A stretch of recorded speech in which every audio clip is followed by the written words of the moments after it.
That's what I'm talking about. Come on, sucker. Let's get it on.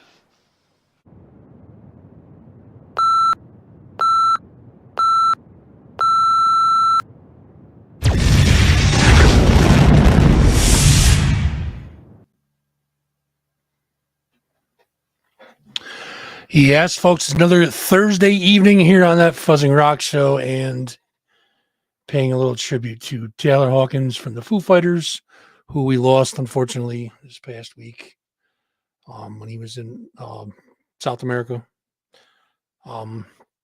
There's speculation, there's this and that, and there's talk of what happened, but, I mean, that stuff's for later on, you know what I mean? We can deal with that shit later. But, yeah, great, man, great drummer. Going way too soon, so rest in peace, Taylor Hawkins. I hate to start the show off on a slow note like that, but it's got to be said, folks. So we're here, ladies and gentlemen, boys and girls, degenerates of all ages. We carry on as we always do. That Fuzz and Rock Show, Thursday evenings. Here we go. Episode 50, Capital Underground just hit this Monday. Episode 50 already. Unbelievable. That's like 50 hours of the best local music you'll find anywhere on your computer or a radio dial, I guess. That's how you'd say that? I don't know. Just tune into Capital Underground, man. It's exclusively on nippertown.com. Go check out Nippertown, of course, for March Music Madness. It's down to the last two, Side B and Pony and the Pancake. They are going to fight it out all this week. Vote now at nippertown.com. I believe the vote again Saturday, so get in there and vote. And this is going to decide not only who the winner of the March Music Madness is for Nippertown, but they're also going to get a slot on the main stage at Nipperfest 2022. That'll be July 23rd at Music Haven in Central Park in Schenectady. So good things coming for one of those two bands. And congratulations to all the people who are nominated, everybody who made it to the Sweet 16, the whatever they call the 8, the Final 4. And now we're down to 2. And yeah, good luck to both of those in the finals. We're in the finals now. So any business or person that any business or person for that matter that's interested in sponsorship for this show, you can contact me on my page or on the Fuzzing Rock Show page on Facebook or my personal page, or Amy at nippertown.com. She has information for you as well. Speaking of sponsorship, we have a brand new sponsor that we're going to start a little early this week. I'm going to give this guy a little bonus. I'll give him a bonus week. How's that sound? 518guitar.com offers affordable guitar lessons for the 518 area. To schedule a lesson or for more information, contact Andrew at 518guitar.com or call 518-878-5116. Gift certificates are available. Give the gift of music and give these guys a call. They're really cool. Tonight's interview is, we're gonna bring this interview to you tonight, courtesy of 518guitar.com. Speaking of interviews, we have waiting in the wings, anxious as hell, ready to go. Stop talking about me. I seen that. I'm watching you. I saw you talk about me, dude. I saw it. No, I'm just kidding. We had the Phoenix and the Raven. We're going to bring them in now. If I can ever hit the button. Boys, welcome to the show. What's up, yo? What's going on? Wait a minute. Wait, there's somebody hiding in the corner. Who's that? Which one? We got a big ass band. We got 6 people in this band. Holy crap, dude. That's a lot of people. Yeah. So you guys are just kind of like duck in and duck out when I ask you questions? Is that what it is? Yeah, pretty much. All right, we can do that. That's fine. We're gonna do some musical chairs here to get some faces in here. I'll play. I can play some music. Well, I'll say I can play the music for you for musical chairs, but every time I do, I get dinged by DistroKid or CD Baby or one of them, and I get hit for it every time. So unfortunately, I can't play any music from you guys anymore. I can't do it. I don't know what it takes. I actually have permission from people in writing that I send to YouTube and Facebook doesn't even let you. They don't even let you dispute it. They're just like, nope, fuck you.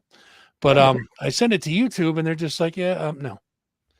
So I can't play. Yeah, where's Gary? Anthony says, "Where's Gary?" He's hiding. There he is. That's Gary. We get to see Gary's hand. That's it. That's all. You got to pay for more. So we're going to get into the interview, but first I want to cover something. And I was going to do it during the monologue, but I wanted to bring you guys in and kind of get your opinion on it because it kind of pertains to a live setting. So I kind of want to get your feel on it. This whole thing with Will Smith, and we will get to, I swear to God, we will promote the living shit out of you guys. I swear to you, we will promote the living shit out of you guys. But I want to talk about this because let's say that you were on stage and somebody came up and just gave you a slap in the face. What are you gonna do? Beat him up at the Oscars? Yes. Well, I think he should have, but either way. I think. Please, for the love of God. I was gonna say I admire Chris Rock for handling the situation the way he did. Absolutely. Yeah. He handled it classy, that's for sure. But at first I thought it was fake. I'm like, okay, they're trying to grab ratings. And then when it didn't go away, I'm like, now the Oscars are doing an investigation. So I'm like, all right, so it's real, right? But he was asked to leave, and Will Smith was asked to leave. He didn't. Then he got up and he got an award and gave that speech and apologized to everybody except Chris Rock. Yeah, he didn't even do an apology to Chris Rock. And then the next day, Between them though for like a long time, for like 5 years. Well, I guess Chris Rock had been making jokes at Jada's expense for a hot minute, and he was like not a fan of it. But then Will Smith apologized on like Instagram or something like that. Yeah, He he put put out Chris Rock on post. Monday. yeah, but he apologized the following day when everybody called him. Was like, bro, you're screwed, man. You better you better apologize to him. You're not wrong there. So I didn't even feel like it wasn't even really heartfelt, but like, so let's say you guys are at, you guys are playing Empire Live, right? Yes. And, or let's say Empire Underground because DJ get on stage. So some dude comes up and smacks you. Like, wouldn't you think like obviously security's going to grab him and throw him out?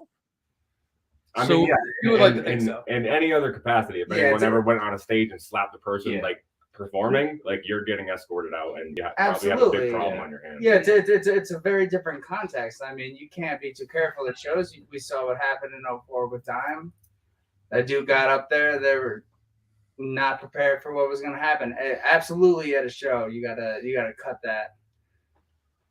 Yeah, security is always on top of that type of stuff, though. They're always watching. Except if you're Will Smith. Yeah. Well, I don't think they really knew. No one really knew how to react to it. They're just They like, probably thought he was going up there just to, jokingly push him or, there was Right. going to be a joke probably. That's probably what they thought. Smile. But when it wasn't, it's like, you would think, I mean, I don't know, dude. Funny. All they say, Chris Rock took it well, took a shot good, like pretty good. All right. Yeah, he was like, Yeah. Will Smith just hit me. That was- Say it, dude. Will Smith smacked the shit out of me. That's what he said. Say it, man. yeah. Bro, we're on the internet. We don't give a fuck, all right? I'm just telling you right now. You guys can speak Yeah, I do whatever you want. As long as you don't talk about religion and politics, I don't care. Yeah, that's not somewhere. Speaking a of- lot of bands do that stuff with their music and politics, and honestly, it's so dividing, and it's like there's so many other things that everyone can agree on, and we can laugh about, and we can bullshit about, and make fun of together, and like that's the one thing that like really divides us. So why make it such a big fucking thing? Music is absolutely one of those things where it really doesn't matter what you believe, what you think.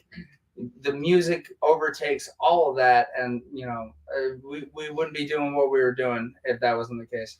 No, I agree 100%, man. And it look at like let's say like you're in the pit. There's certain etiquette in the pit where people pick you up. You know what I mean?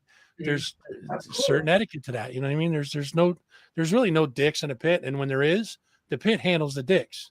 They throw you'll feel it if you're an asshole. You're gonna feel it in the pit. But Yeah, and we've all been in the scene long enough to where like we've seen it with our own eyes, at least a dozen times. And I everything like just that. seen it at the Brick by Brick show Yeah. with a nuclear assault. I watched 2 or 3 people go down like hard in the pit, and the pit literally stopped, got them up, and then they started again. So like it still happens. Every show I go to, there's that mutual respect. Hell, half the time someone knocks you down, they're the one to help you up. Oh, my bad, that was a little rough. We got you. That's the way she goes. That's A little too drunk, having too much fun, Like, Yeah. oops. I was watching it. I was upstairs, but I was watching it. I saw the whole thing. I don't go near that. I'm too old, man. I'm too old for it now. Fuck that. My bones break too easy. I'm old. You know what I mean? So, all right, let's talk about you guys now because I'm going on about myself way too much. So, we're going to be promoting you guys upcoming show at Empire Underground. It's gonna be a big show, dude. Every Enemy Alive, Between Now and Forever, Dance Cancer, and Endeavor. I get them all. Yeah, and then we got Cemetery Weather on there too. I think they're opening it. I knew I forgot one. So, and you guys are gonna be playing that show. That's gonna be a big show, man. It's gonna be a really big show. It's gonna be really big. We haven't done a show since late January, and like we've done like a shitload of new material, like new merch. I've been talking to the guys from Every Enemy Alive. It's kind of the same situation with them. They haven't played a show since late January, so it's like a lot of pent up fans ready to come out and have some fun. So it definitely should be big. And Between Now and Forever, haven't done a show since 2019, so it's like a big comeback thing for them too. So it's gonna be a blast. And that's like an album release party for them, isn't it? Yeah, CD release party for Every Enemy Alive. Yeah. So that's gonna be, dude. That's gonna be sick. Yeah. That's gonna be a real good show. So let me ask you this: during this whole pandemic thing, how did it affect you guys as a band? Like, was it tough on you guys? So we actually started because of the pandemic, actually. Really? Brought us all together. Yeah. That was kind of like our, everyone's locked down. What do we do? Okay, we write music. So we all knew each other. We all kind of went to the same school, grew up in the same area, everything like that, and we all just kind of needed something to do. Ben and I started our last band, Hollows Thy Heart, back in 2011, and this Ben was involved in that as well. So like we already knew each other, we already wrote music with each other, and we came together. We were just like, yep, kind of bored. Let's just do something with this, and here we are. Yeah, we definitely got that edge. As soon as we were locked down, like the first couple of weeks are all right. Like I was spending time with my kids, like really enjoying that dad time that I never had. Like I work my ass off like all the time, and I'm always busy. So like I cherish the shit out of that, and I milked it for all it was worth. And then a couple weeks into it, I was like, and I'm done. I need to do a lot of stuff. I need to get back to working all the time. I need to get into the music scene again. It's been too long. So I wound up reaching out to these guys, and like without hesitation, they're like, yep, we're in the same boat. Like we need to do something musically. Anyway, Yeah, the we house. put a- Yeah. Let's Yeah, we- go. And we put a solid group together. We went one at a time. We were just like, who do we need for this? Oh, I know this guy. Yeah. Who do we need for this? I know another guy. And then here we all come. So why don't you guys, first of all, before we get into this whole thing, why don't you guys introduce yourselves and let everybody know what you do in the band? That way we're not. I'm not saying you. I'm still gonna do it anyways, but We'll just go this way, I guess. I'm Brandon. I'm the drummer. Oh no, that's all you're going with. Oh my bad. I was hyping him up as we went. I'm Kyle. I play rhythm guitar. I'm Ben, or Blondie, depending on who you are. I'm There's a the couple vocals here. bands. I'm also Ben. Lead guitar. Kind of founder of this band with Brandon. Also was in Hollows Thy Heart back in the heydays of the Bogies days, and me and Brandon were active doing that for a while. But yeah, lead guitar duties now. And I'm Justin. I'm the bassist, and I also do the backup vocals and screams and stuff. And this little hand over here. Oh, come on, Anyway. Gary. What's popping here? Let everyone see who you are. Aloha. Anyway, I'm Gary. I play guitar. I kind of jump back and forth between leads and rhythms and all that fun stuff. A bunch of harmony work. And Gary the Hand was he was also mine and Ben's other guitarist when we recorded our album with Hollows Thy Heart back in 2015. So you're gonna have a pretty full sound then. Oh yeah, no. Gary's our Steve Gaines. If we're going in Skinner terms, he's the guy who came in. Good reference. I like it. We have 3 guitarists. What other terms are there? What other bands got 3 guitars? Not a lot. Maiden. Maiden has 3. Okay. Maiden? Yeah. Maiden has 3 now. Periphery, Skinner, us. Periphery. Yeah, Periphery has 3 too. So that's cool. Shit. Yeah, There you go. You guys we are in wanted good to- company. we So wanted to- obviously this would be the original lineup for the band, right? What's that? There wasn't anybody you guys threw out during the pandemic, right? You No, guys are the original. Yeah, so that's when we built it all together. A little bit of shifting. Kyle started off in bass, and then we switched it over when Justin came along. So it's a little, Yeah, they're in-house kind of adjusting. But other than that, no. yeah, they were like, we need a second guitarist. And I was like, I can do that. And we were like, who do we know who can play bass? Justin Supplebean can play fucking bass. They say, I know I got a message in my inbox, and I'm like, oh, I know this guy. Slid right into his DM. Yeah, sure did. Absolutely. Real sneaky It was a like- great addition, and it let us evolve our sound. And then with the addition of Gary as well, we're just taking it further as we go. Did you really say it like that, or did you say, "Oh, I know that guy"? Like, how was it really? Come on. No, Be honest. I mean, it really kind of came out that way, and like that's kind of how like me and Ben formed the first band, because we were just like, you know, a guy, yeah, kind of, and then sent out a text message, got a guy, and they were like, hey, you know a guy, and that's literally how our old band got made. This is how this band got made. Growing up in Chatham, like everyone here, like kind of grew up in or around Chatham, so like we all know each other through other people. We all know what each other does, and like when you kind of like set like your sights on like, all right, I want to start a band, like like, all right, that guy played with that person, he's really good, so I kind of want him, and that guy just drums really well. So like it's all kind of like a melting pot of like everyone from around our like childhood and around growing up and everything. So yeah, you grew up in Chatham. That's all you got is music. Yeah. So you guys had a chance to work on material then while you were during the pandemic. You guys put out a 5-song EP, the Hero EP, right? Yep. Yeah, Yep. that was what, just last fall. Now, were you guys working on something else? Do you guys have something else?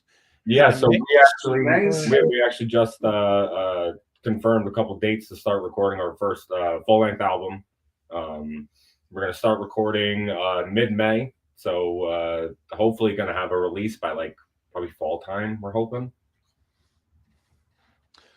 So let's get into the Hero EP. Let's talk about that. It's the first release from you guys. How did this whole EP come to life? Like, let's talk about writing processes and stuff. How does your writing process work, especially with 6 guys?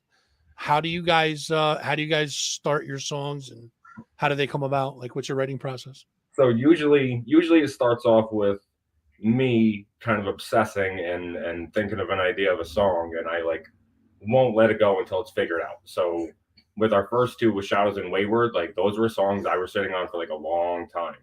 And then Shadows I wrote with it years yeah, ago. Shadows, yeah, Gary wrote with me like years prior, and then it kind of like came to life when we actually put a project back together. And so yeah, it was kind of just me obsessing, like trying to get these songs down just right, and really trying to get whatever I had going on like out musically. And then, when I got the right people to kind of help me do that, like I had Ben write the lyrics to Wayward, and he made it about the loss of his uncle that he had just dealt with. And it was just a lot going on. So we like wrote a whole story about it and made it into a song. So like that was kind of the start of it. And then the next 3, we had the full group kind of like participating in the writing. So it wasn't just me by myself kind of figuring it out. I had a lot of backboards to kind of bounce my ideas off of. So I think we got like a more cohesive sound with the other 3, Phoenix, Raven, and Hero. Hero is kind of like a different song for us too, because it's like for me as a guitar player, it kind of hurt a little bit because like I'm a metal guy. So like doing anything in like major chords and like major like that's like a whole different ball game, and like almost getting like a real catchiness to it. Like that's different than metal. Like I've been writing metal for a long time. He did a great job making it very, very catchy. Yeah. Yeah, and just to kind of like how long things can sit, and you can kind of turn it into something and let it blossom. That song is literally almost 20 years old at this point. Yeah. Because it was one of the first batches of riffs that Ben wrote and had been sitting on.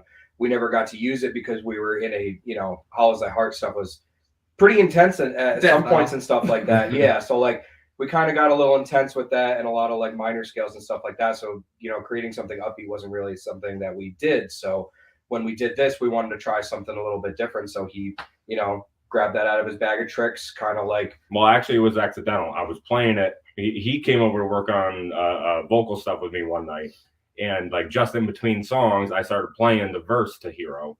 And he like stopped. He goes, "What the hell is that?" I'm like, it's just it's actually like the first song I ever wrote when I was like 13 years old. Like, no big deal. He's like, nah, that's a big deal. Totally our next song. No, it came out great.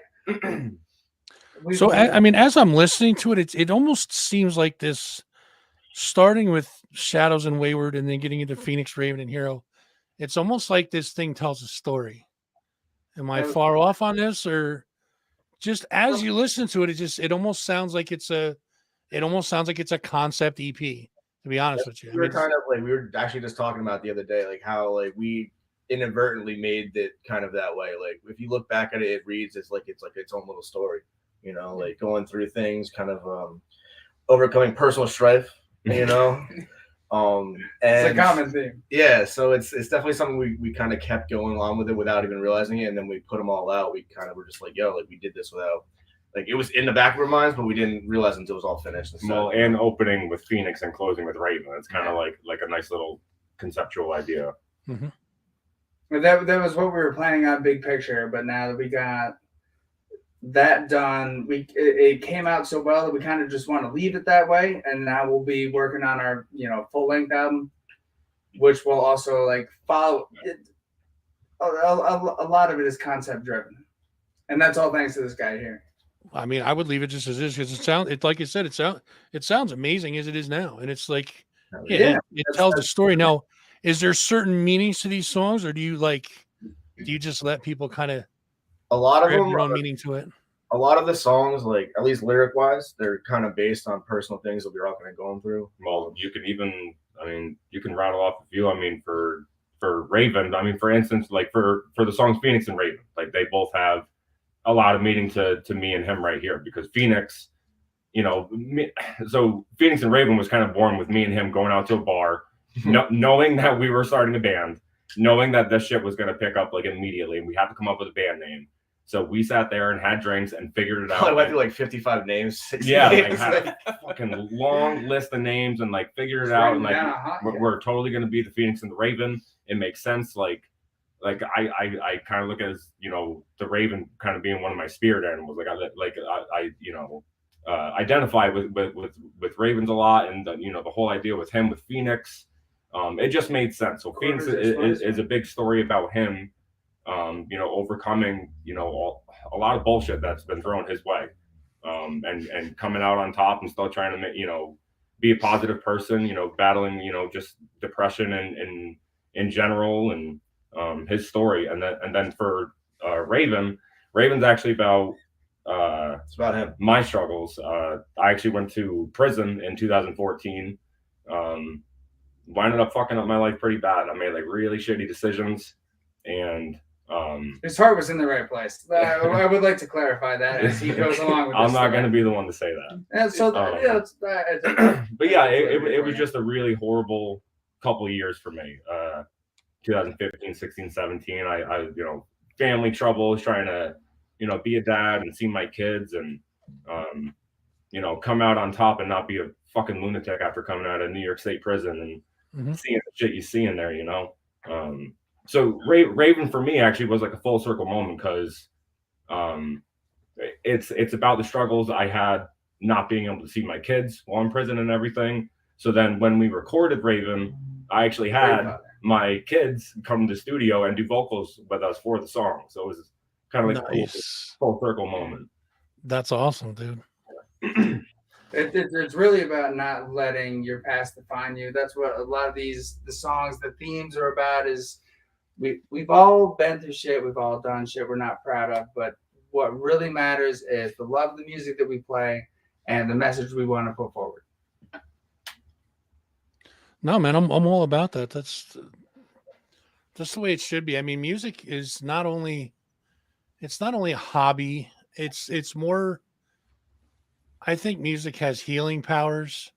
I think music has the power to bring people together, sometimes push people apart. Music's a powerful thing. And as far as, what you've done in the past, dude, there's no judgment over here, man. You, you did what you did. You made poor choices. You did what you did, and now you're back and putting stuff out like this.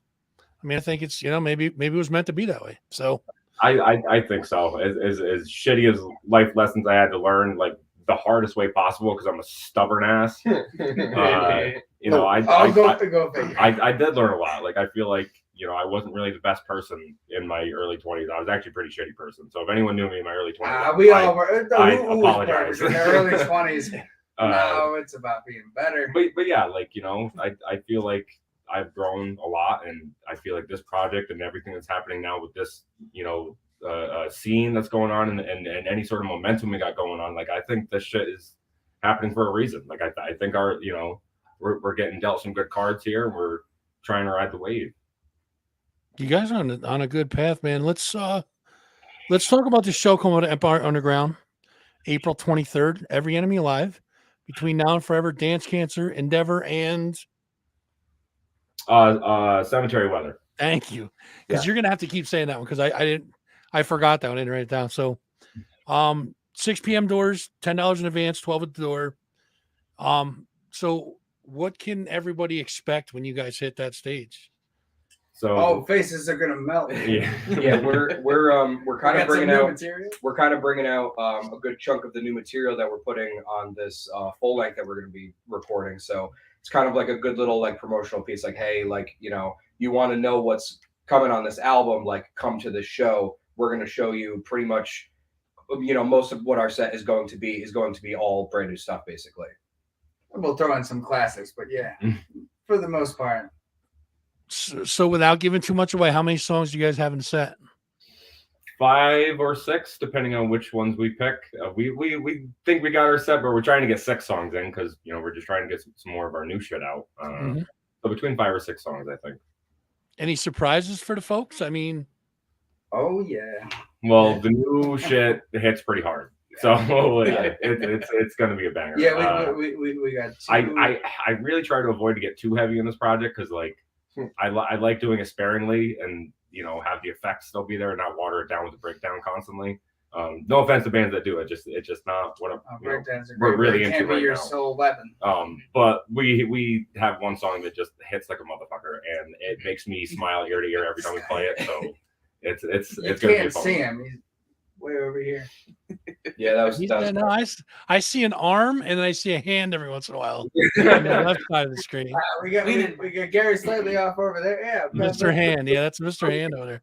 So let's talk about your influences, guys, because I'm curious about this. We will start with next to the bass player, because you're hiding. So get your ass over. Move over. There you go. So let's talk about. Give me a couple of your influences, like who made you want to pick up a guitar and go? I would have to say, like, you know, Dave Mustaine and Marty Friedman, because, you know, when I was young, I got the Megadeth War Chest. It had 4 albums and a live DVD, and I can't tell you how many times I watched that DVD, dude. Dude, Marty Friedman's ridiculous, like ridiculous. Yeah. So that's a good influence. And then actually what really made me want to pick up guitar was Yngwie Malmsteen on an episode of That Metal Show. Oh, like, hell yeah. They just had a guitar next to him, and then like before a cutscene, he just got on a guitar and shredded for like 30 seconds. They got a guest every time you got to deal with a commercial. You got a fucking great guitar player ripping it up. I was like, I want to do that. I want to be that guy. What about you, sir? We'll go next. We'll go right in a row.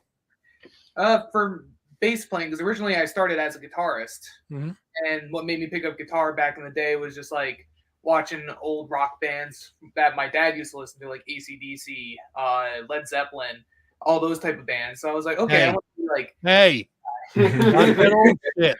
Settle down over there, mister. I'm fucking with you. Go ahead. And then I'm in the same boat. I actually was a part of a band called Chemically Altered years ago, and we had a little thing. We were just a 4-piece band, ended up being a 3-piece band, and I was like, you know, we already have a very talented guitar player who's also singing, so we need a bass to kind of hold down the rhythm section with the drummer. So I was just like, screw it, I'll do it. So I just picked up the bass, just picked it up almost naturally, just playing guitar. And then for my vocal ability, I was actually inspired by the late Meatloaf. To seeing the Loaf. And just seeing like that bigger guy up on stage being able to belt out and just have that persona that he had really just drew me in as a chubby kid growing up. And you could probably out sing 3/4 of the singers out there. Yeah. Hell He yeah. had that dude had pipes. man. Pipes. And I actually got to meet him like 3 years ago. So that was kind of cool to reflect on when he had passed away. You got to. Yeah. You got to. I got to meet the Luke. And I actually still have a picture that he autographed for me hanging up in my actual like office room. Nice. Kind of look at that as like an inspiration whenever I'm in There you go. Sweet. And just overall for actual bass influence would be the late great Cliff Burton. Good choice. Good choice. Amen, man. Amen to that. Just the way that he picked up that bass and was playing it like an electric guitar with all like the wah pedal and from the bell tolls and everything else with Orion and Anesthesia pulling teeth. It just drew me right in, and I was like, I want to be like him, just not as skinny.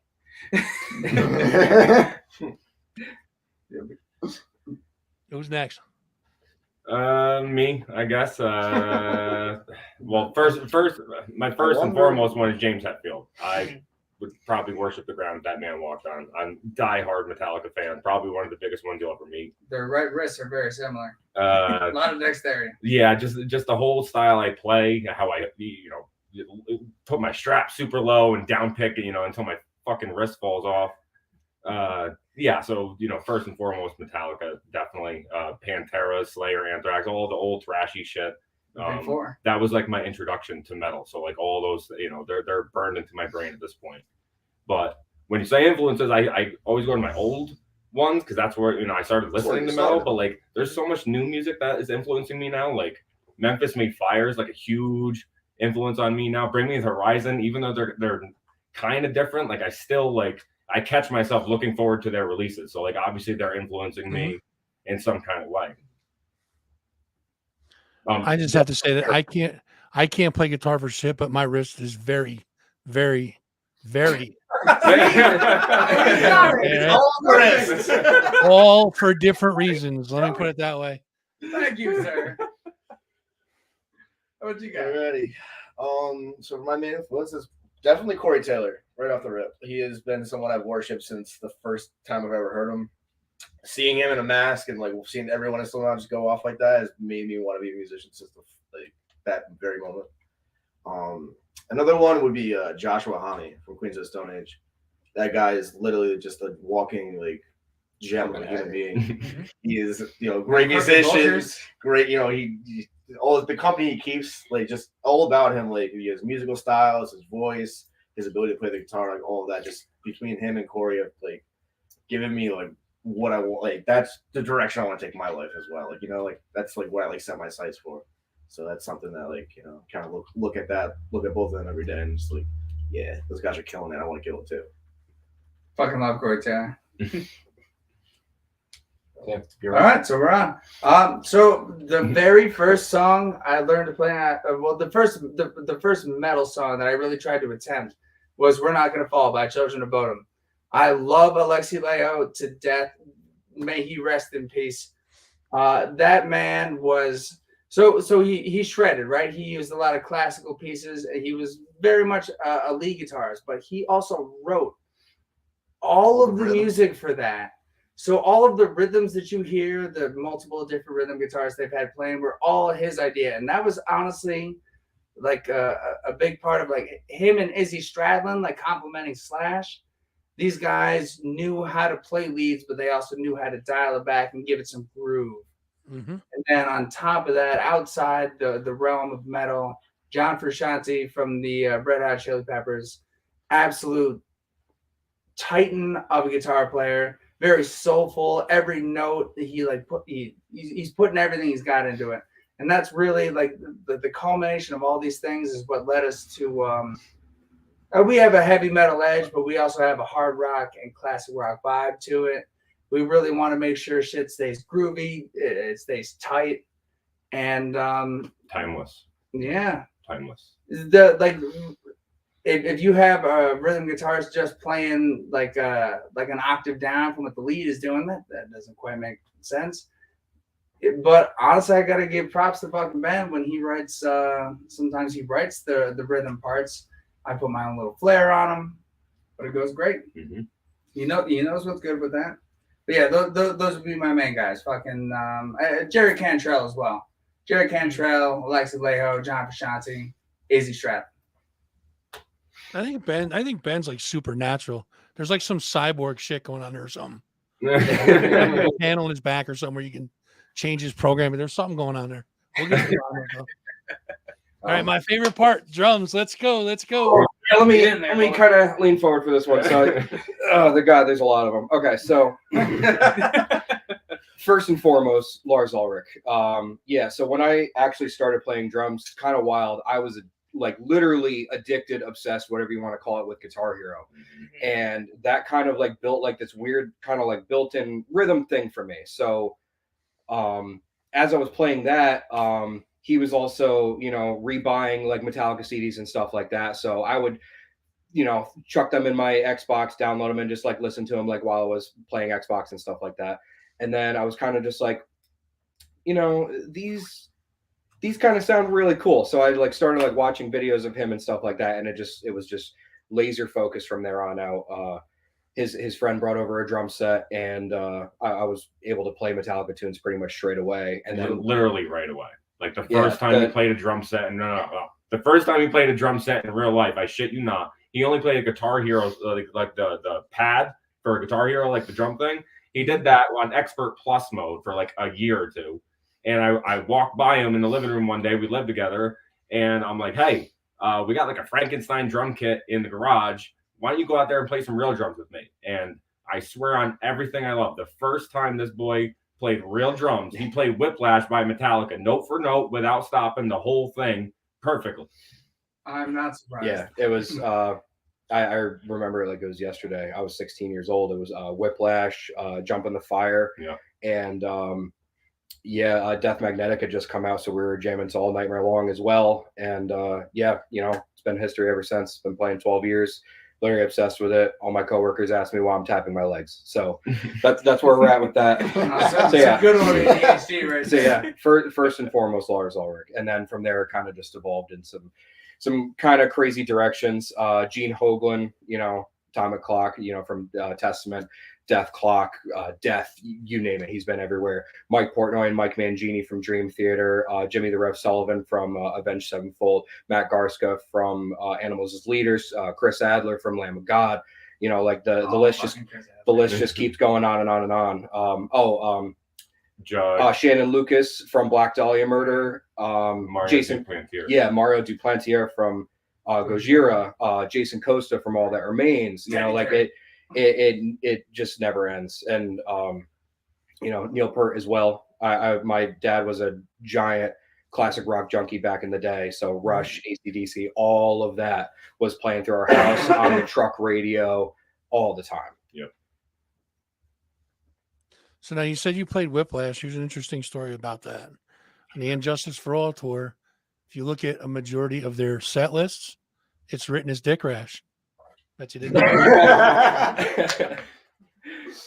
I'm not surprised. Now, what the hell else was I going to say? Oh, so for your bass player, and actually all of you guys, I want your opinion on this because this is a big deal to me. Now, I have not liked any Metallica albums since after And Justice for All. That's where it stopped for me right there. You are picking a fight that I have been fighting. I understand that. I get that. No, because that's how I feel. Listen. No one else in this Okay, room. let's let Justin answer first. Now it's not. Listen. It's just my humble opinion that they went a direction that I didn't want to go in as a fan. Let's put it that way. I'm not knocking the music because obviously Metallica stands the test of time. They're probably the greatest metal band ever. I mean, you can't deny that. They're not only some of the greatest musical composers to ever exist, but they're by far, and James Hetfield is not even close, Yeah. the biggest metal band on earth, and probably ever will be. I don't. There are Of this- others that are coming up Right. as well. There are others that are huge, like Avenged is huge, Slipknot's huge, And and not to everything take like away that. from Sabbath, because Sabbath. And Phoenix obviously, and yeah, Raven. Come on, dude. all the Judas bands that came Priest, before. Fucking But when any other metal bands play in Antarctica, let me know. Right, dude. We just put in a salt mine. You can't use those things. Legitimate excuse. So I'm going to stick with Injustice, and we won't argue about this because Hetfield, I understand his intention of like this bass, no matter who we get, won't do Cliff any justice. Exactly. That's what I was gonna say. But turning it all the way down, man, I don't know. I mean, But- they had It could have been such a crowning achievement. Well, I mean, it already was. And Justice is a crowning achievement for Metallica. It is. Absolutely. In terms of composition. I'm not showing him the tattoo. I got a freaking injustice. Oh, yeah, for yeah, all. Yeah, I was gonna There say it he's is. he's Yeah, got the dude. justice. half sleeve. Oh, I got fucking. I'm all I right with got that. I'm all right with that. my fucking forearm. He's got justice, and I got master. I like it. Okay, so as far as the bass goes now, and Justice for All, there is something all over the internet on YouTube and all that. It's called And Justice for Jason. Have you ever heard it? Absolutely. It changes that entire album, dude. He did a great job. All they did was turn the bass up. I've listened to those, and it does sound a lot better. But Like, it changes that whole album. It really does, and for the better, I think. Mm. It definitely hits harder with the bass in it. That's just my opinion, though. And I don't want to start fights. Yeah. I'm not trying to start a fight. It just comes up all the time. It's like, It's every other practice. It's fine. Like, yeah, this is a regular conversation. I feel like we welcomed to the fold now. I like it. That's nice. Yeah, like they said, it's hard to come out of the shadow of Cliff. But I mean, Injustice was Absolutely. an overall very good album. And it's just so hard because you got the one side of Metallica fans that are just like, no one will ever be better than Cliff. Don't even pay attention to the bass. But then Jason's just like, hold on. Jason did a great job. Yeah, he did his best. shouldn't He's turn him no down. Cliff Burton, but Jason can still hold his own. Like, Well, if you listen to interviews with him, he was like, I know that I could never step into the shoes of fucking Cliff Burton, but what I can do is approach what's written, give it my own flair, give it, the honor it deserves as a song that Cliff would. yeah, but overall, like, they had to just crank the bass up a little bit, and you can finally hear like all the crazy stuff that Jason can do. So he's just always like on point with all of his bass like runs and everything. So overall, I was very impressed with the Justice album, especially since it's just like you have Cliff, who's this legend of a bass player, and you have to try and live through that light and the tragic passing that happened to him, which was definitely way too soon. So I definitely feel that the Justice Super album was a Superman. big, was a huge turning point for them too, to show like, hey, we can still have a very accomplished bassist. It may not be Cliff, but this guy's still very good. I wouldn't want to follow that. No fucking Yeah. way. Same. No. Mm-mm. So getting back to you guys said like the up and coming bands were good. You guys never put your name in there. What the come on, man. You guys are up and comers. So you guys are on a pretty hot path, man. I mean, it seems like your name comes up a lot, which is not a bad thing. Now what does the future hold for you guys? I know you said you're working on another album, but like, are we going to see you guys playing out live more? Are you guys going to actively book yourselves, or like what's the Yeah, future hold for you? Yeah, so our schedule's filling up. So actually, just today we just announced August 5th, headlining Empire Underground with Fires in the Distance. Yeah, that's going to be a really good show. Also, the Antarctican is joining us on that as well. And they're like super cool dudes. So we're actually like pretty excited to play a show with them. So yeah, that's August 5th. We actually got, I don't know, We're in talks with one of my buddies is in a pretty well-known bigger band who's toured the world, and he reached out to me. I don't want to give like too much away, and we're kind of hammering out details for possibly jumping on a show or two with him. So once we get to that and we can release it, it's gonna be super exciting. But it's in the works and it's coming down the pipeline. and that'll be probably between June and July. So we got April 23rd. We're gonna have a June and July with someone June 8th, right? to be announced. TBA. Yeah, and then we got August 5th coming up. So we got a full schedule of that, and then we're going to be hitting the studio. I'm sure there's going to be a music video in the works this year as well. To really try to push this album and get a lot of heat behind it, and Good. Make this like a big thing. It honestly is a big thing. Like there's a lot of creative music we're trying to get out there, and we're just trying to be heard. We're trying to be heard. We're trying to get out there and meet the other local bands and meet these awesome people There's a lot of awesome bands in this area. There's so Yeah, many it's cool ass The, dudes. the community's Like, been yeah. beyond welcoming. They're all great I people. They're I playing good remember back music. in December, we did a show with Bushido Code over at Empire Underground. Mhm. And it was right before Bushido Code was about to go on. And Kyle comes up to me. It's like the first time he's been active in the scene, like the active Albany music scene.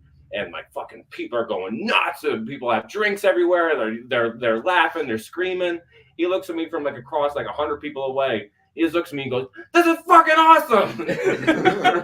I'm like, yeah, dude. That Like, sounds like Saratoga. I remember doing that in Saratoga, but yeah, it's like, you know, there's a lot of excitement behind this. There's a lot of awesome people around here. So it's like the more we fill up our schedule, the more shows we go to and just meet these people. Like, it's a lot of fun, and like we can get a lot of momentum behind this. Like, you know, there's a lot coming in this year, and then the year after that. Like, we have a lot planned, and we're not stopping anytime soon.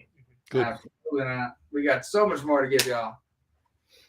So we're coming down to the wire. I'm going to turn it over to you guys now, what I call shameless plug time. You guys can plug anybody you want, thank anybody you want within reason. Let's like keep it to like a minimum, but because there is a lot of you guys. But I'll turn it over to you guys. You guys can, you know, anything you want to plug. I will plug your show for you at the end. I got all the stuff written down except for that last band. And Cemetery Weather. I'm going to write it down right now. So let's start with Mr. Heidi over there in the corner. Gary Gary the hand. Yeah. You're first, man. Go for it. What are we going for? Shout outs. Who you gonna shout Shout out? out some plugs, brother. Well, I mean, Garrett does do good guitar repair. right to plug myself here. You know, yeah, no, I mean, shit, if we're doing that, fuck, I've been working on guitars for countless years at this point. Yeah, if you're in a So- local band, you need your guitar work done, hit up Gary. He can do that shit in a jiff. Yeah, we're not And you don't have like a fucking 6-week waiting time. Yeah, I'm not going to charge you fucking $90 in 2 weeks going to Guitar Center. And fucking, you know. What about you, Stuff? Just want to say, like, you know, I work in healthcare. This has been a very stressful time for healthcare workers, and it's just good to have this outlet. And if you guys need to have any sort of an outlet for yourself, come out to one of our shows and get in the pit. So we got Bandcamp. We got our own website now, phoenixandtheraven.com, and we got the domain name, so that's badass as fuck. Yeah, Bandcamp, we got our website. We got a lot of cool shirts on there. We got our physical CDs you can buy. You can get the digital download on our website. Check us out on all streaming platforms. Anyone you can think of, we're on there. So just look us up. YouTube, you know, anything. Apple Music. And yeah, big shout out to Mike Valeni. Absolutely. Yeah, we literally couldn't be where we're at right now without him. So like, Absolutely. big shout out to you, dude. Thank you so much. Definitely big shout out to Mike. Like Ben said, he's helped us every turn that we've ever had. So, you know, he's definitely a good guy to have in your corner. I want to shout out Dan Neat. He helps me out with my voice and, you know, kind of just help me like figure out like what to do next sometimes. So he's always, you know, been in my corner. Really appreciate him. And just everyone in the band and all of you guys for watching. Thank you. You know, let's keep it rocking. Yeah, I can't give more credit to those of you who decided to join us for this. We've covered pretty much everything we got so far. Just, you know, come out to these shows. We got new music. We can't wait to give you guys these songs. You may have heard one or two once or twice, but you're gonna have two more, and everyone's gonna have a great time. I'm gonna give a shout out to everyone in this band for just fucking kicking ass. How about you, Brandon? Yeah, I mean, shout out to all of our supporters. Thank you for anyone who's come out so far. Shout out to Mike Valeni. You know, we've been working with him for 10 years now. Yeah, and he's been nothing but a gigantic help. We definitely appreciate it. You know, shout out to the scene. The scene is alive and well. You know, it's really been kicking off, you know, post COVID, and you know, all the new venues just trying to, you know, work their way in and get new shows open and trying to book all these like crazy tours and shows and trying to keep everything packed. Like, you know, no one would be able to go out and do these things if, you know, the want wasn't there, and the people that are working very hard to like actually get this stuff done. And shameless plug for this, that I'm going to work into our band's promotional pages and stuff like that. But shout out to Skylar Bloss and all of her family. A good friend of mine. She is suffering from a very, very rare cancer in 9-year-olds. And I'm going to finagle the link into some of our profiles and stuff like that. So, any dollar helps. She's fighting it right now. She's going through radiation and everything like that. And yeah, any dollar helps. Absolutely. But thank you for having me. I actually had her GoFundMe on here for a couple weeks. Yeah. Oh, there you go. That's my kid's cousin, and they're not real thrilled with the whole circumstance. And Yeah. they're just trying to get through. And for right now, she's okay. But yeah, more support to her. Much appreciated. They have a donation link through GiveButter. They take a little less than GoFundMe does, and we're gonna finagle it onto our profile. So yeah, spread the word, donate and literally anything helps, and we greatly appreciate it. Sounds good, man. Okay, you guys can see the Phoenix and the Raven Empire Underground April 23rd with Every Enemy Alive, Between Now and Forever, Dance Cancer, Endeavor, and Cemetery Weather. Yeah, there you go. There you go. You got I was gonna get it, did you? You guys have one back though. I appreciate that. And also you can pick up the Hero EP on Bandcamp. You can also check other streaming platforms for availability. Boys, I appreciate you guys stopping down and hanging out and talking to us. You guys are welcome back anytime. You need something promoted, plugged, you want to hang out and talk for a little while, you want to tell each other to go fuck off. I'm right here with you. So What else? welcome anytime, man. Thank you, man. Thanks a lot, brother. Thank you Thanks so for much. having us so We much. appreciate Guys, it. the Phoenix and the Raven, boys. Thank you again. We'll see you guys soon. All right. Take care. Phoenix and the Raven. All right, man. What a great bunch of dudes, man. That was fun. I had fun with that one, guys, for sure. So we are going to, let's see. What else do we have to do tonight? I don't think we got to do anything else. I think we're good for the night. So that's done. That's done. Let's grab all these freaking pieces of paper we have. All right. So, yeah, man, we're done. Let's talk about Nipperfest real quick, though. Nipperfest is Nipperfest 2022, July 23rd, Music Haven, Central Park in Schenectady. There's going to be vendors. There's going to be a whole day of fun. There's going to be so many bands. There's acoustic stage. There's main stage.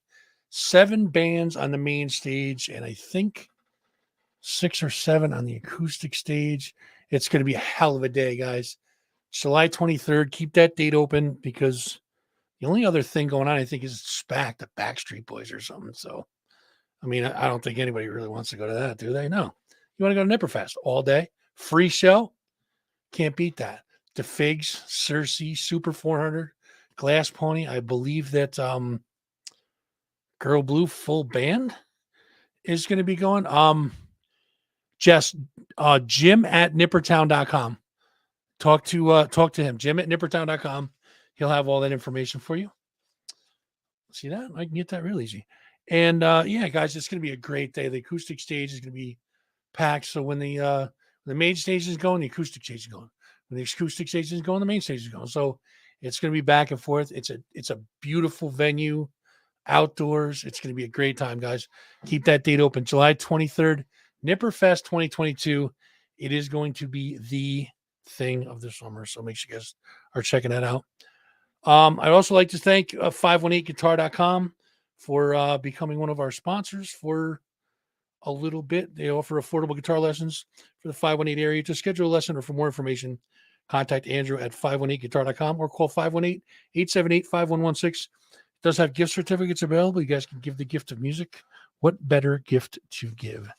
That is it for me, guys. Next week's going to be something special, man. Not that the Phoenix and the Raven wasn't. Those guys are awesome, and I appreciate you guys coming in. We are going to be having a WVCR DJ reunion. Now, I haven't talked to these guys in like probably 30 years. One or two I talked to. Obviously, I talk to Ralph all the time, but some of these guys I haven't seen in like 30 years. So we're going back to like high voltage zone days, like late 80s, early 90s. Yes, I'm that old. Thanks. But we're going back and we're going to talk about the times that we had at the radio station, the stuff that we went, the stuff that we've seen, the stuff that we did. I can tell you, I'll give you a couple sneak previews. I had a surprise interview with Guar one night. That was interesting. And I was, let's put it this way. It was on the metal show. It was like 1:30, almost 2:00 in the morning. And I played Ice-T's Cop Killer, which was a big deal back in the day. Everybody hated it. And I kept getting phone calls from this guy telling me that I better stop playing it. So I played it again and I played it again. I played it like 3 times and there was a bang at the door. Now, mind you, Troop G, State Troopers, is right across the street. So that's a preview to the story. We'll talk more about that next Thursday. You guys can tune in for that story. It's a good one. Let's put it that way. It is a good one. So make sure you guys are checking that out. Yeah, that's it for me, guys. I'm done. You guys can tune in next week. WVCR reunion show. Check out nippertown.com. Make sure you guys are voting for March Music Madness. The finals are on there now. 2 bands, Side B and Pony and the Pancake. You guys can decide their fate. So it's up to you guys now. So nippertown.com, check that out. Check out the calendar we got up there. The calendar's awesome. Does a lot of tells you everything that's going on in the capital region. You'll find that on there. And yeah, I think that's it, guys. So tune in next week. Gonna have a killer show for you again next week. Make sure you guys are checking out our social medias, youtube.com/thatfuzzingrockshow, facebook.com/thatfuzzingrockshow. Instant TikTok is also at That Fuzzing Rock Show. Subscribe, follow, like, and share. It doesn't cost you a penny. Make sure you guys are smashing all those buttons for me. I definitely appreciate it. And that's it for me, guys. I will see you guys next week, same time, same channel. Put this one in the books. I'm done. Rest in peace, Taylor.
I'm sorry, sweetie.